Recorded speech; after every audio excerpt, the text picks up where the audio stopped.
Imantas filiālei šogad ir 25 gadu jubileja. Tādēļ mēs nolēmām pārbaudīt savu kolēģu zināšanas un arī atmiņu. Zināšanas par Imantas filiāli. Imantas filiāle atrodas tieši līdzās skaistajam Anniņmuižas parkam. Tā ir vienīgais no 5 Rīgas birojiem, kas atrodas Daugavas kreisajā krastā. Šeit ikdienā saimnieko 7 darba rūķi, kuri kopā ar Latiju pavadījuši ne vairāk un ne mazāk kā 104 gadus. Visilgāk, kopš 1994. gada, Latiju darījuma vadītājas amatā ir Vija Gailīte.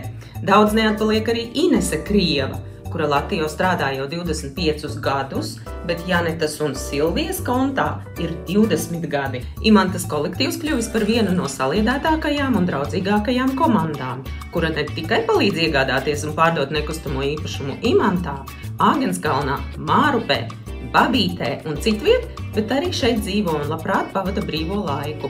Turklāt Inese Krieva gatavo aizraujošus aprakstus par Pārdaugavas muižām, ko var lasīt viņas Instagram profilā @KrievaInese. Reiz kāda Vijas kliente uzkāpa uz palodzes un solījās izliekt pa 4. stāva logu, ja viņai netiks atrasts dzīvoklis, no kura kliente var redzēt sava izredzētā vīrieša dzīvokļa logus. Imantas filiāle šogad svin 25 gadu jubileju.